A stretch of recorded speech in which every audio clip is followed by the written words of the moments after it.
So it was pointed out to me from one of my lovely YouTube friends that the video I made about leeks was not about leeks. It was about spring onions. And of course it is. I don't even know how I missed it. I've been eating leeks for quite a while now, and I just didn't realize that I was then moving on to the spring onions. So yes, these are the spring onions. So they are about to flower, as you can see here. They're gorgeous.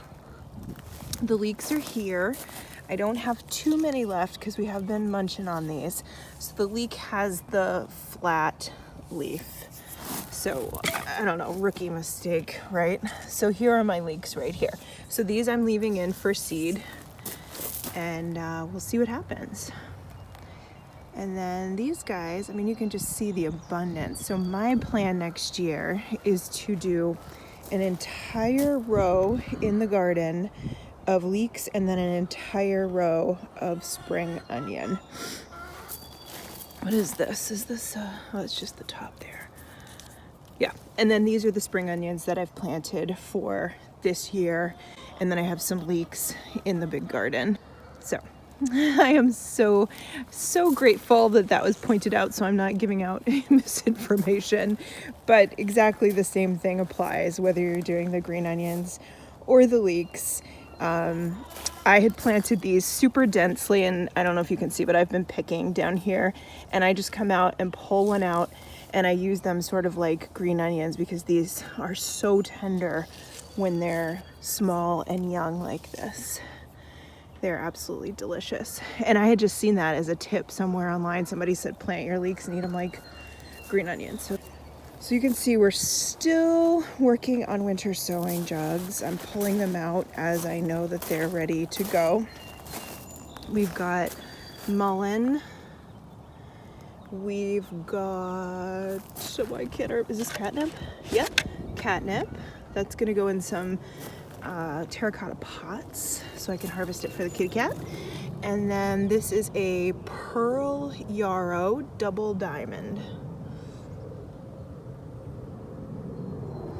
So that will all get planted.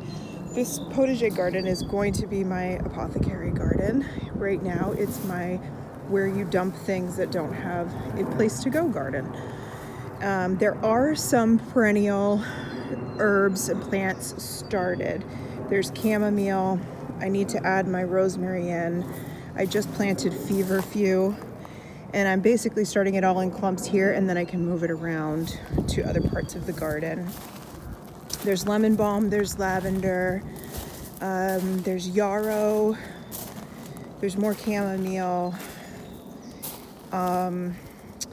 That sedum is not going to stay there. That will be moved out. I've got a lot of thyme and sage in here also. All right, you all. It is a very chilly day today, so I have not even washed my face today. I just threw on a hat. I'm out in the garden, and I'm going to plant some carrots. So I was watching a video on companion planting, which I have a lot of feelings and thoughts about, but I was looking for ideas because I was starting to run out of ideas. I knew that I would be able to get my peppers in where I have the celery because there's way more celery than I need. So I knew I would get my peppers in there. I just couldn't figure out where I was going to get the eggplant. And then I was watching a video on companion planting.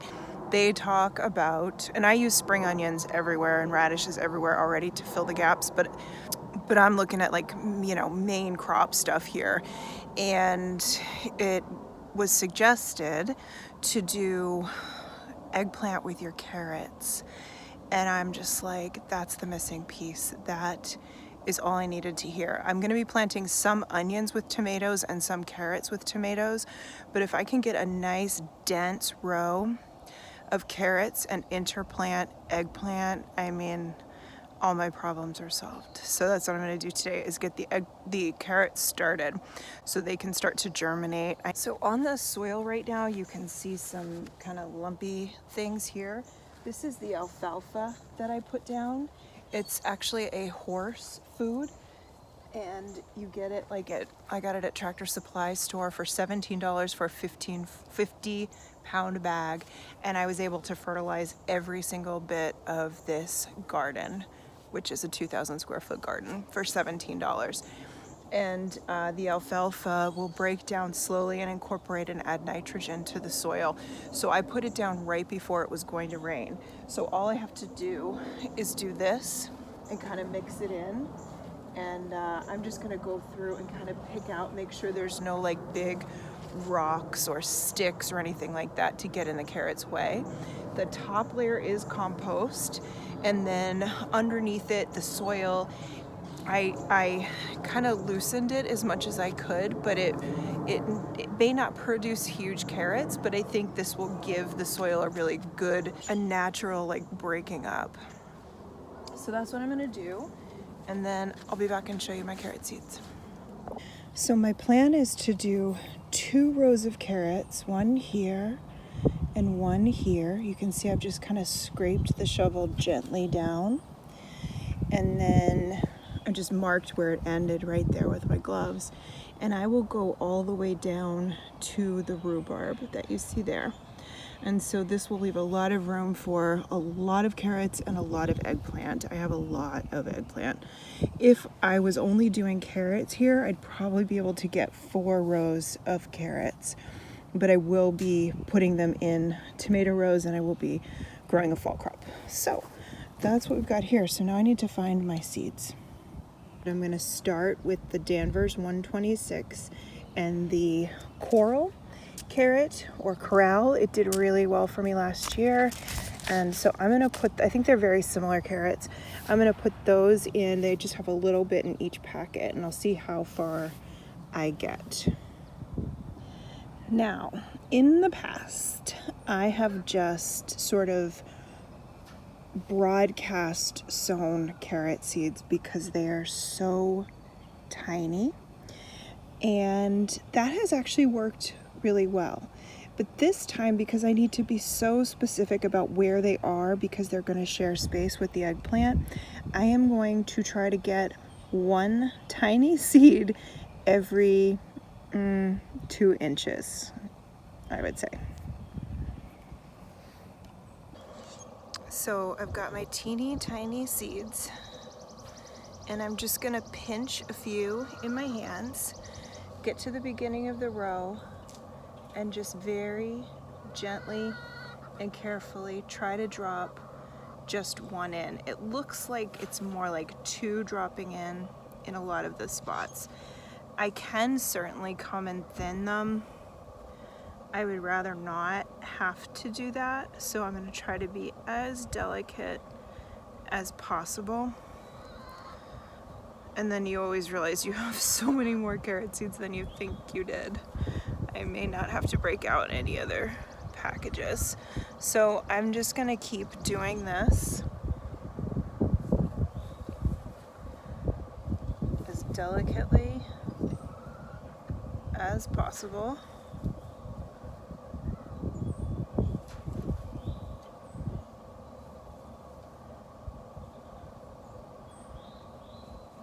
And like I said, the broadcast sowing has worked absolutely fine. You get some big carrots, you get some small carrots. I really think if you just have a big patch to plant in, why not do it that way? I mean,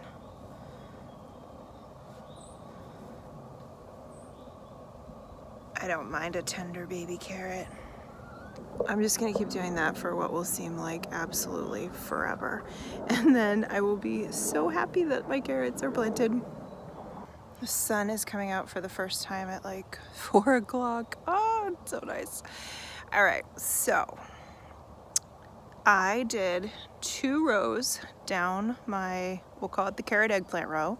And then I just put in 1 tiny row going down the middle of this tomato row that will be tomatoes and something else, but I haven't decided yet. I don't actually know. I never know until I have the plants, and then I'm like, where do I put this? And I put it, although I'm making better decisions this year. However, finished up this packet of Danvers 126, and so that's great. I love to get through one. There's a few more in there. I like to get through one seed packet so I don't have like a million seed packets with just a little bit of everything in it. And then I'm just gonna go through and very gently smooth the dirt back over the seeds, but just barely. I strategically planned this. Look at I'm not a strategy person at all. I strategically planned this so that I do this after it rains, because I'm not going to drag a hose in this garden, and watering by hand is very hard. I wanted a moist but not like soggy wet soil. I've seen Charles Dowding do it where he digs a trench, fills the trench with water, and then plants the carrot seeds, and I think that's absolutely brilliant. And I thought, well, why don't I just wait till it rains? So it rained. The soil is perfect for this. I will take one watering can and water the soil very gently after I cover the seeds, but that's it, like not a deep watering, because I've put them in really moist soil. So it should be good. Let me show you the seed packet. Okay, my phone died, and then I dropped it in the dirt, and it got dirt in the little place where you charge. So I'm using Dave's phone. The last thing I'm doing is just very gently covering this little row that I made with my hands with this nice loose soil. And then I just go back and I do this. Very soft. Some people put a board or a cloth over their carrots. I have tried that. I have found that pure neglect has worked very well for me growing carrots. While I wouldn't suggest that as a growing strategy, a little bit of water, keeping the soil moist and just letting them be. They do take a while to germinate. So I was going to show you the seed packet where it says it's like 7 to 12 days to germinate, then 70 days to grow. So that means you could just pretty much say about 90 days. You're going to need 3 months to grow carrots. So my hope is that I'll get this summer crop. So let's see, it's the beginning of May. So May, June, July, harvest at the end of July, and get another crop in to grow July, August, September. And that should work just fine. So I've got 2 rows here, 1 row here. Let me stand back and I will show you what the garden looks like from here. So carrots and eggplant here. These will be tomatoes. The little row of carrot is there. These onions will be interplanted with tomatoes here. Brassicas are here. Brassicas are here, and then there's a row of onion over there.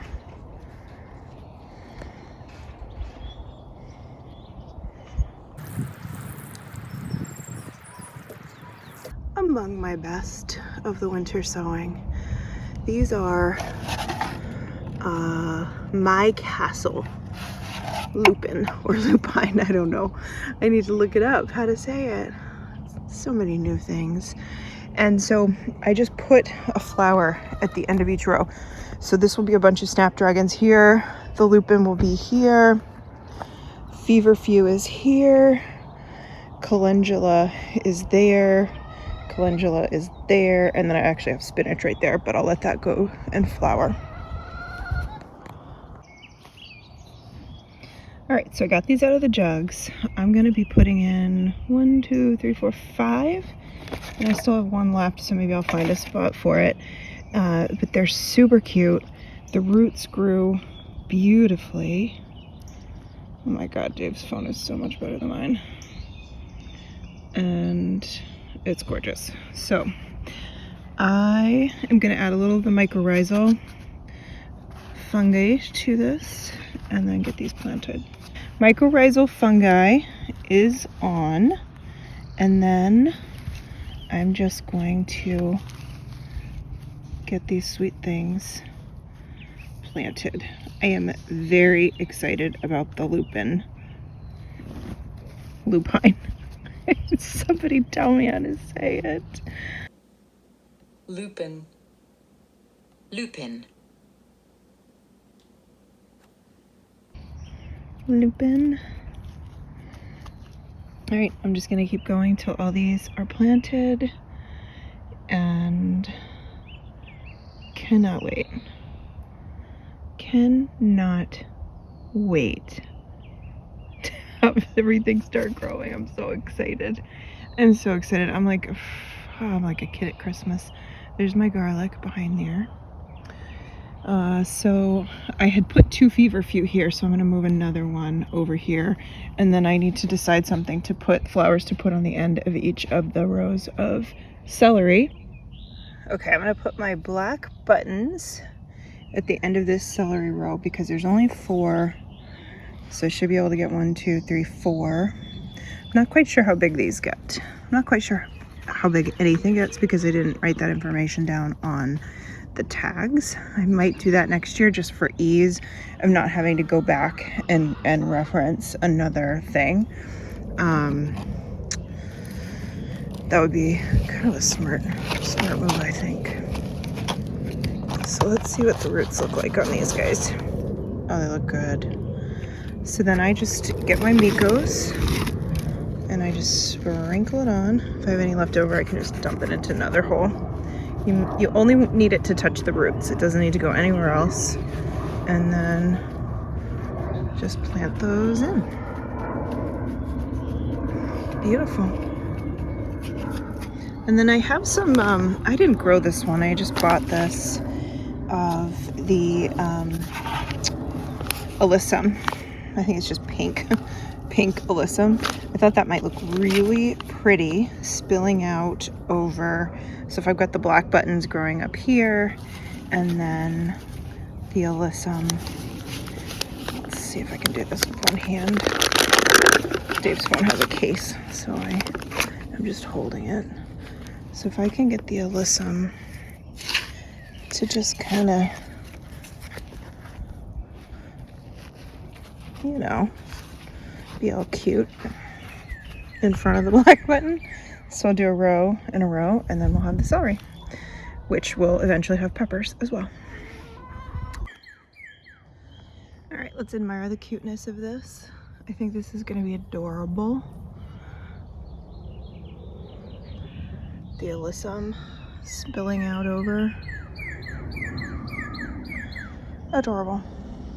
I am signing off. So much got planted.